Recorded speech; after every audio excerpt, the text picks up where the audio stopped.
નમસ્કાર મિત્રો, D farmer ચેનલમાં તમારું સ્વાગત છે। દેશ, દુનિયા અને ગુજરાતના તાજા, મોટા અને સૌથી મહત્વપૂર્ણ સમાચાર જાણીએ તે પહેલા ચેનલમાં નવા હોય તો ચેનલને જરૂરથી સબસ્ક્રાઇબ કરી અને વિડીયોને લાઇક કરી દેજો।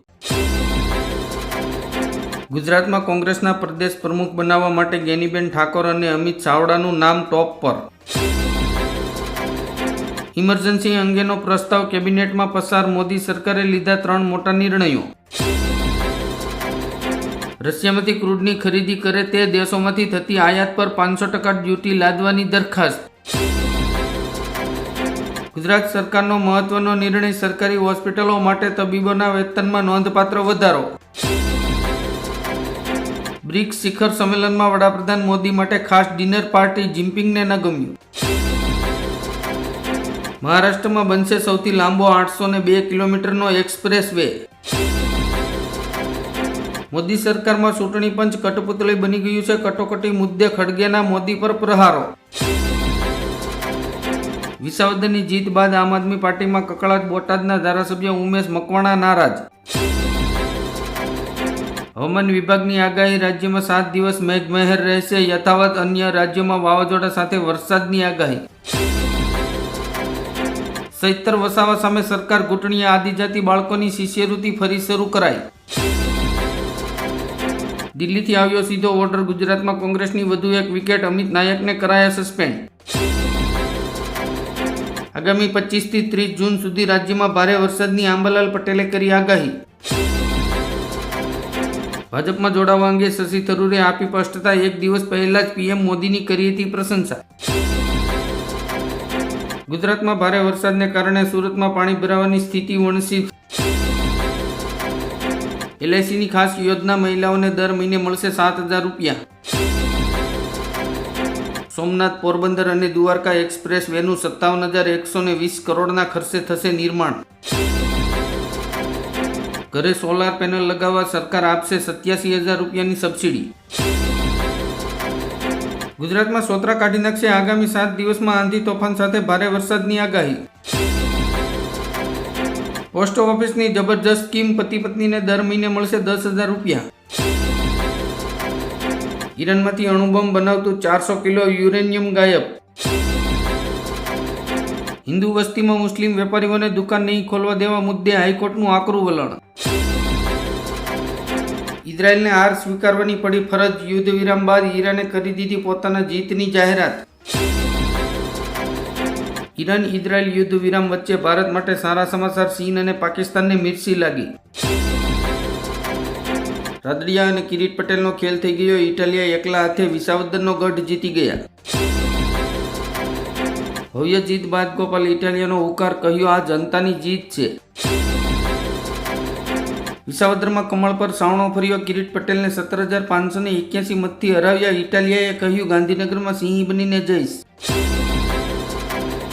કડી વિસાવદર પેટાચૂંટણીના પરિણામ બાદ શક્તિસિંહ ગોહિલે આપ્યું રાજીનામું। ઇટાલિયાની જીત બાદ ઈસુદાન ગઢવીની પ્રતિક્રિયા, કહ્યું બીજેપીની સામ દામ દંડ ભેદની નીતિ કામ ન આવી। રેશન કાર્ડ ધારકોને દર મહિને મળશે 1,000 રૂપિયા, સરકારે નિયમોમાં કર્યો મોટો ફેરફાર। ખેડૂતો અને તંત્ર સાવધાન, આંબાલાલ પટેલની મોટી આગાહી, આગામી 15 દિવસ ગુજરાતમાં જળ પ્રલય। સરકારના પ્રદૂષણ સામે લડવા માટે કડક પગલાં, 1 જુલાઈથી 10 થી 15 વર્ષ જૂના વાહનોને પેટ્રોલ ડીઝલ નહીં મળે। ગ્રાહકોને થશે નુકસાન, કલાકના હિસાબે મળશે ઇન્ટરનેટ ડેટા, જીઓ અને એરટેલે કરી મોટી તૈયારીઓ। આવતા અઠવાડિયે ગુજરાતમાં મચી જશે હાહાકાર, કુદરત કાળ બનીને વરસશે। નવું ઘર ખરીદવા માટે સરકાર આપશે 2,50,000 રૂપિયાની સહાય। ઈરાન અને ઇઝરાયેલ યુદ્ધમાં ચીન અને રશિયાનું ઈરાનના ખુલ્લા સમર્થનમાં, અમેરિકાને સીધી ચેતવણી। ગૃહમંત્રી અમિત શાહે કહ્યું ભારતે સિંધુ જળ સંધિ કાયમી માટે કરી સ્થગિત। આગામી અઠવાડિયે ઇંગ્લેન્ડમાં હીટવેવના કારણે 600 લોકોના મૃત્યુથી દહેશત વ્યક્ત કરતા વૈજ્ઞાનિકો। સંજય રાવતનો શિંદે પર પ્રહાર, શિવસેનાના સાસા વારસદાર અમે ન કે કોઈ અભિયાનથી બનેલા પક્ષ। બિહારમાં ચૂંટણી પહેલા નીતિશ કુમારનો માસ્ટર સ્ટ્રોક, પેન્શનમાં કર્યો 3 ગણો વધારો। તાઇવાને વિવાદિત ક્ષેત્રમાં યુદ્ધ જહાજો તૈનાત કરતા ચીન ભડક્યું 74 ફાઇટર જેટ રવાના કર્યા. અમેરિકાના 13 રાજ્યોમાં કોરોના નિમ્મસ વાયરસનો પ્રકોપ, એશિયન દેશો પણ ભરડામાં. અમદાવાદમાં ઓલિમ્પિક માટે સરકારે 80,000 ચોરસ મીટર જમીનનો કબજો લીધો, હાઈકોર્ટમાં આપ્યું નિવેદન. ઓપરેશન સિંદૂર પર સવાલો કરનારાઓ ગદ્દાર એકનાથ શિંદેએ રાહુલ ગાંધીને બતાવ્યા પાકિસ્તાની એજન્ટ. ખતરનાક કોંગો વાયરસ પાકિસ્તાનમાં પ્રવેશ્યો, 3 લોકોના મોતથી ગભરાટ ફેલાયો. ફારૂક અબ્દુલ્લાએ પીએમ મોદીના કર્યા વખાણ, ઈરાન ઇઝરાયલ યુદ્ધ પર કહ્યું, તમે જેટલું ઈચ્છો છો તેટલું લડો પણ. દક્ષિણ ગુજરાતમાં મેઘાની સવારી, આજે 5 જિલ્લામાં વરસાદ ભૂક્કા બોલાવશે, આઈએમડીનું રેડ એલર્ટ. યુપીએસસીની પરીક્ષામાં ઓનલાઈન ફોર્મ ભરવાની મુદ્દતમાં કરાયો વધારો. ઈરાને ભારત માટે એરપેસ ખોલ્યું, 1000 વિદ્યાર્થીઓ આવી રહ્યા છે દિલ્હી. 1 જુલાઈથી બેન્કિંગના નિયમો બદલશે, એટીએમ અને ડેબિટ કાર્ડ સંબંધિત ચાર્જ મોંઘા થશે. ગરીબો માટે સરકારની સ્કીમ, પતિ પત્નીને દર મહિને મળશે 10,000 રૂપિયાનું પેન્શન. મહારાષ્ટ્રમાં ધર્મ વિરોધ નિવેદનો પર કડક કાયદાની તૈયારીઓ, અબુ આઝમી લાવ્યા નફરત વિરોધ બિલ. વિસાવદરમાં શાંતિપૂર્ણ માહોલમાં મતદાન પૂર્ણ, સાંજે 5 વાગ્યા સુધીમાં 54.61% મતદાન થયું. પીએમ મોદીની પ્રશંસા અને પ્રતિનિધિ મંડળમાં સામેલ થતા થરું વિવાદમાં.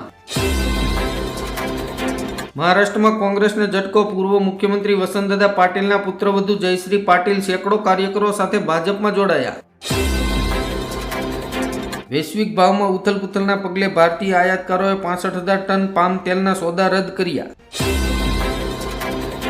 લાડલી બહેનોને દિવાળીથી દર મહિને મળશે 1,500 રૂપિયા, મુખ્યમંત્રી મોહન યાદવે જાહેરાત કરી. મહાગઠબંધનમાં બેઠકોની વહેંચણી નક્કી, કોંગ્રેસ અને આરજેડીયુ મુકેશ સાહની અને પશુપતિ પારસ માટે બલિદાન આપશે. ભાજપના ધારાસભ્ય ગોપીચંદ પડાલકરે કહ્યું, ધર્માંતરણ કરાવનારાઓને મારી નાખો, 11 લાખનું ઇનામ આપીશ. પીએમ મોદીએ કહ્યું, ડોનાલ્ડ ટ્રમ્પના કહેવા પર નહીં પણ પાકિસ્તાનના કહેવા પર યુદ્ધ વિરામ કરવામાં આવ્યું. ભારત પાકિસ્તાન યુદ્ધ વિરામ પર સંજય રાવતે કહ્યું, ડોનાલ્ડ ટ્રમ્પ આ વાત કહે તો માનું, મોદીની વાત પર ભરોસો નથી.